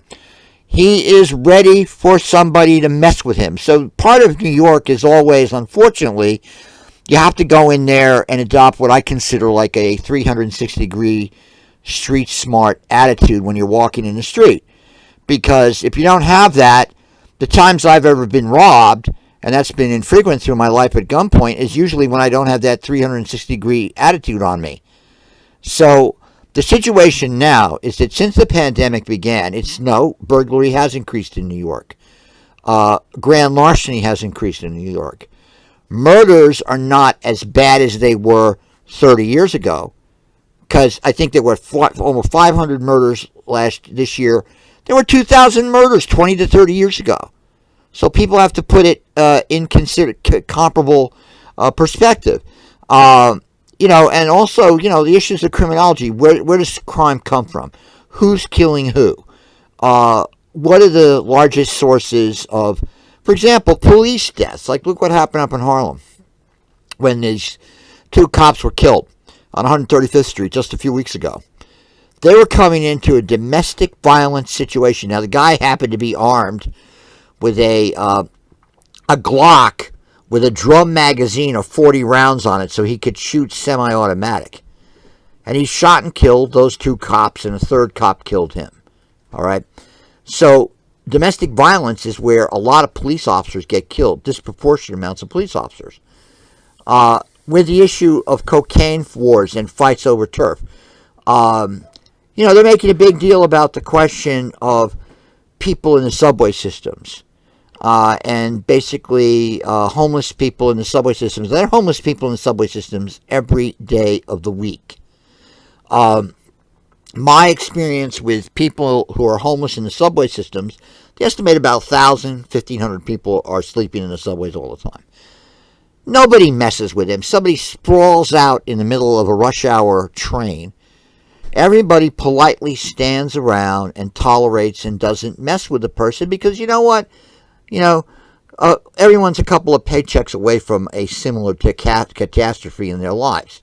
So, most New Yorkers, 80% of New Yorkers live 3 or 4 paychecks or 5 paychecks away from eviction.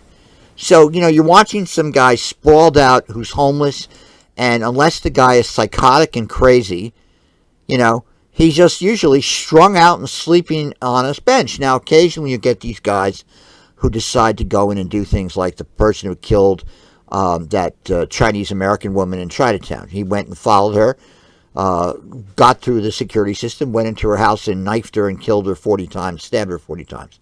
Things like that, of course, what are you going to do? You can't tolerate that. Except for no reason. Well, whatever. He was robbing her of sex, whatever.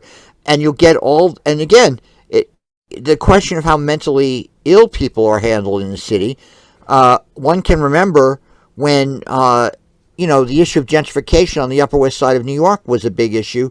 And there were SROs, single resident occupancy hotels all over the Upper West Side. I'm talking about 1970s.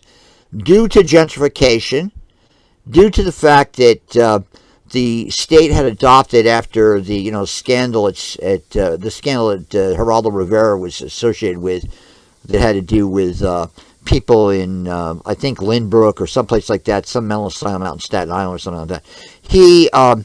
There was this policy to release mentally ill people out early from their sanitariums, wherever the hell they were in the state of New York. They would go and live in these SROs. Now, the SROs basically were wiped out due to the rise of real estate prices. The SROs were converted into condominiums. So where are these people supposed to go? Where are they supposed to go? If you're mentally ill, you have no skills, and you have no home, you're going to be a street homeless person, right? So what's going on in the city with these high-profile cases where people get attacked in the subway is frankly a result of like people not being handled properly by the social system for the past 15 to 20 years, that they explode like that. Am I justifying somebody going up and killing somebody or pushing them to the subway? Absolutely not. And I'm trying to figure out what's the causality and what can be a way to handle it. Yeah, I'm trying to. Do I think that somebody, if he decides to put a knife in somebody and kill them, should be treated, like in some quote, you like to use the word woke. I never use that word. I actually never heard about it till 2 years ago. But anyway, of course not. But, but then does one not forget what causes somebody to act like that? That's of course, the big problem. And, I see that all the time up in the Bronx. I see that all the time in other neighborhoods. There's actually much more street people up here who are clearly crackheads, who are clearly out of the picture completely, living on the street. They actually occupy certain areas around here, and they hang out. They're sleeping all night in certain areas around here, and ironically, their favorite hangout is an area where there's to be a newly constructed police precinct. It's sort of amusing to watch it. So, I don't know what to say about this issue of high crime. I mean, Adams will probably reinstitute a similar thing to the gang. Basically, the undercovers that were running around. He's been attacked by the Black Lives Matter movement about that. But I have black friends of mine who actually defend stop and strip, the strip policy, which was indiscriminately administered to non-white people. But their attitude was, you know what, better safe than sorry. That's what different black friends of mine said about this. But anyway, I have also different opinions about this. But Dennis, what do you think about the rise of street crime in New York? Dennis, what do you think? What do you think about all these things going on? You have to unmute. You have to unmute it, Dennis. You have to unmute. You're still muted. There he'll be there. He's on his way to unmuting. Hey, Jim, would you please stop these unrestrained promotion of New York as a vacation spot? Go on, Dennis. What do you think about the crime rate? What do you think about this whole law and order issue? I think the expansion of crime is usually exaggerated. I mean, I don't think much of it at all. I just think of it as mostly exaggerated. And if it's not exaggerated, it's a result of social conditions, which we refuse to change. I agree with Jim that we have to do something about homelessness. We have to do something about the real estate industry controlling a lot of New York City. Leave it at that. Can you hear me? Yeah, we can hear you, Dennis. Yeah, we got you. That's Okay. good. Leave it at that. Well, Frank, come back. You got to have an answer. No, well, I mean, I think it's the upward mobility problem. You've got to have, something to strive for. It can't be just rap songs. There's got to be a social undertone that says this is a viable way of doing things, and you still have the community's respect for what you're doing. You don't have to go the assimilation route, which is, something that's been denigrated for understandable political reasons, because it's useful in election cycles to denigrate that. But to assimilate into the American society, what is that? What is that end state? What is it? Is it, are you filling white people's shoes? Is that it? Or is there something that you can still get self-respect from? And I don't know what the answer is, because the way things are going is there's walls between identities now that are really getting very thick. Don't know what the answer could be, other than that, as I walk around where I am, Columbia has just put together a new medical facility.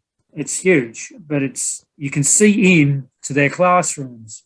And I'm not seeing young black people. I'm seeing a lot of Asians, obviously, because they pay money.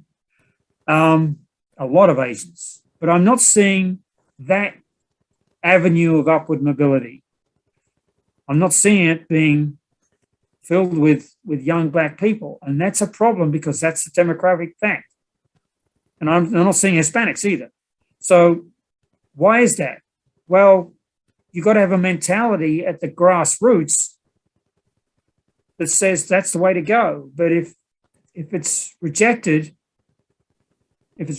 by communities, we don't want to go that way, then you've got a problem. You've got a problem that will not go away. And if you want America to be top dog, or you want it to be Venezuela, that's an argument. If you don't want it to be a top dog, then fine. Don't just abandon that hegemonic thing and go in a different direction. But certain people have to make that kind of decision. I mean, the community heads, I guess. Let me ask you a follow-up question, Frank. Let me ask Frank one follow-up question. You're obviously, from your articulation and your accent, you're not from the U.S., and I'm sure you go back to visit sometimes, wherever it is, Australia or London, because I'm not educated enough to tell the difference. But how do you compare New York's civility and cohesion between its citizens to other cities in Europe or wherever else you've been in the world? Like, I've been in Shanghai and Beijing and stuff. They have a cohesion that's insanely, they just fit together. Everybody operates cooperatively. Well, you see, there's hegemony and then there's heterogeneity, right? This is a cosmopolitan place. Anywhere that's cosmopolitan has exactly the same issues, whether it's London or Australia's going the same way too. Everywhere's the same. So whatever problem you may have here, a year from now, it will be everywhere else, because this is still the trendsetter. I mean, it sets the tone for cosmopolitan democracies. You go to Japan, I should imagine, I've never been to Japan, but from what I understand, same with Korea, everybody's basically, I think, I don't want to say that stereotypically like the same, they're not, obviously, but they don't have what makes this a richer society in terms of culture. They don't have that, but they don't have the problems that go with it. That's why they have a monoculture, right? Yeah, right. So, as far as I've seen, whatever democracy has followed the sort of guiding principles that America has put out, has the same issues.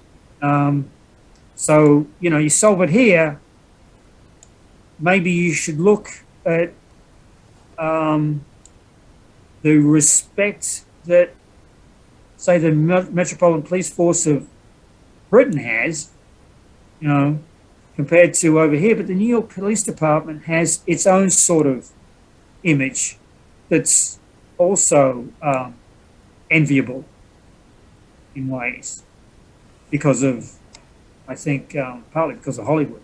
Right. I don't know. Yeah. You got to get respect for the police force. You've got to.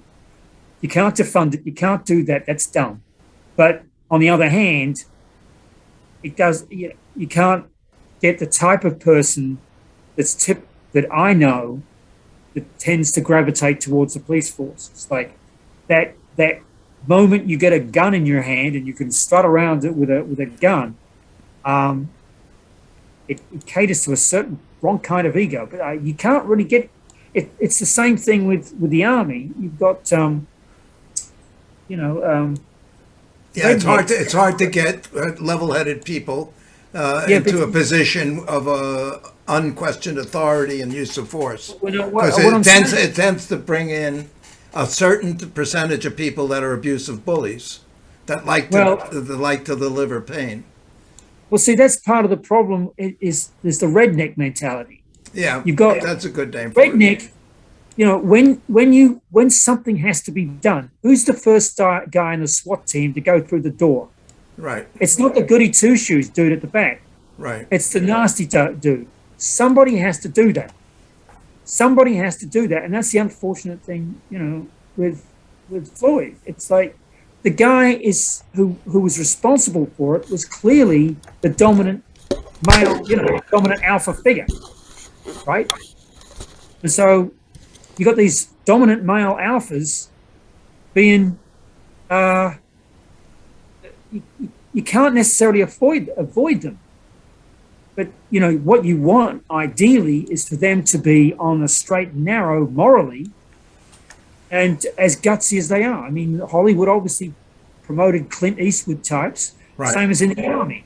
You know, it's the John Wayne type. But the John Wayne type can, you know, it's a fine line before he tilts towards a Nazi. You know what I mean? Yeah. Macho mania, right. I agree. But I agree. somebody It's an enigma because you're right. You need the capabilities, but you need the restraint and the education. Somebody brought it up once in a show and said the major flaw. Forget about it. Something nobody talks about.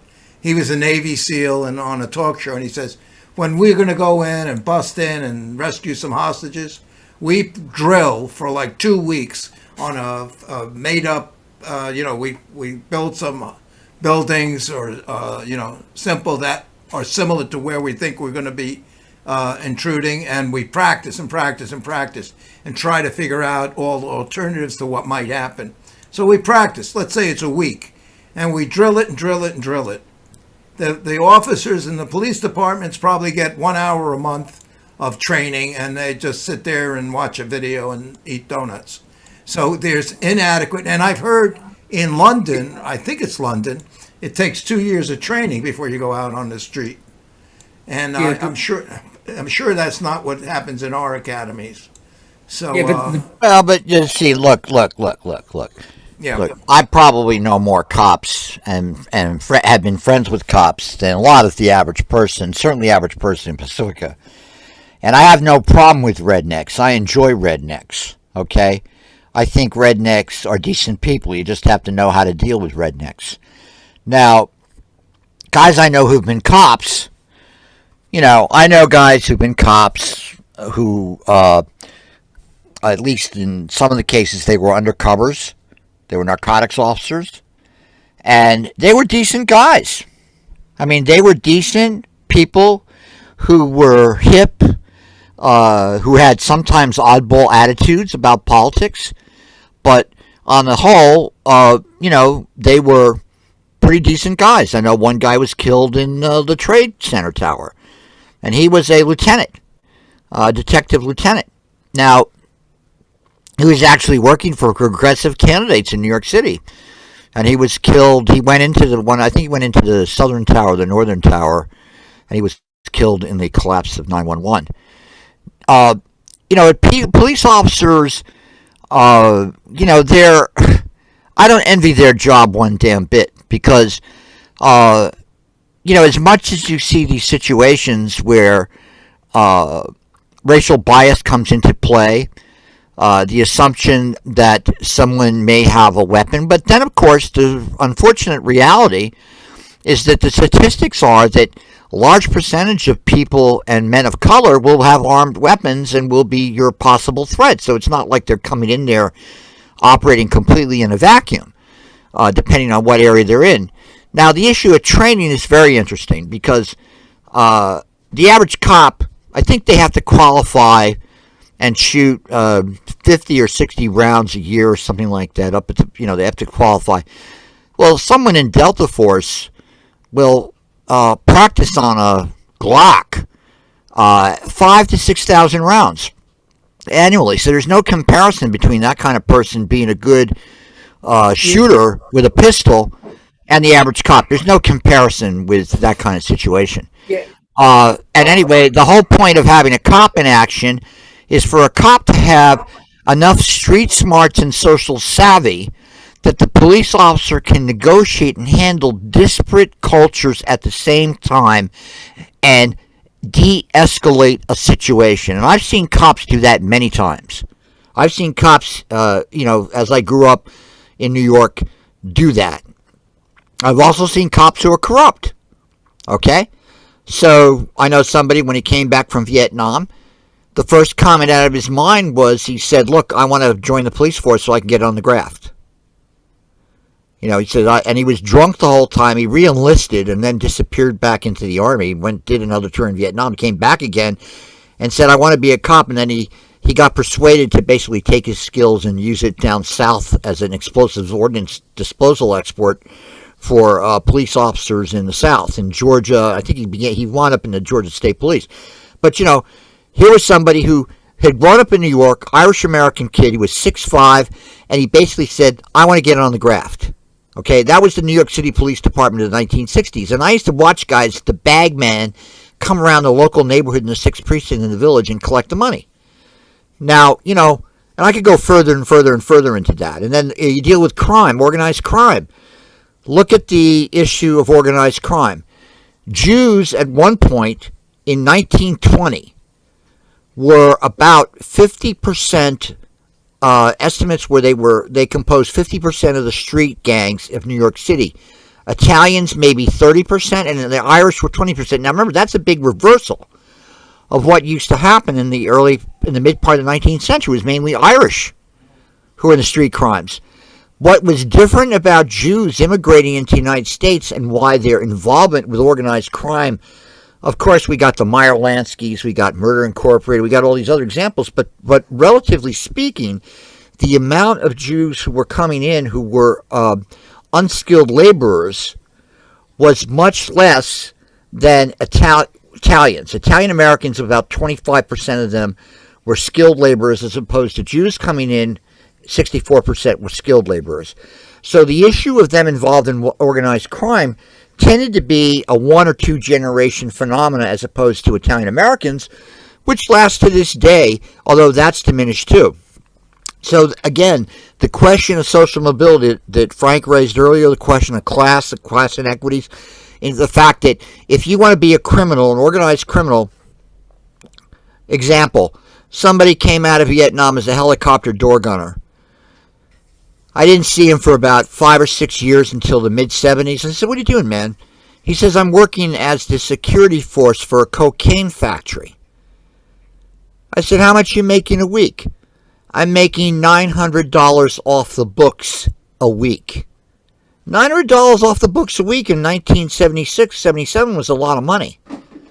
So where would a guy like that with that skill set be able to make as much money?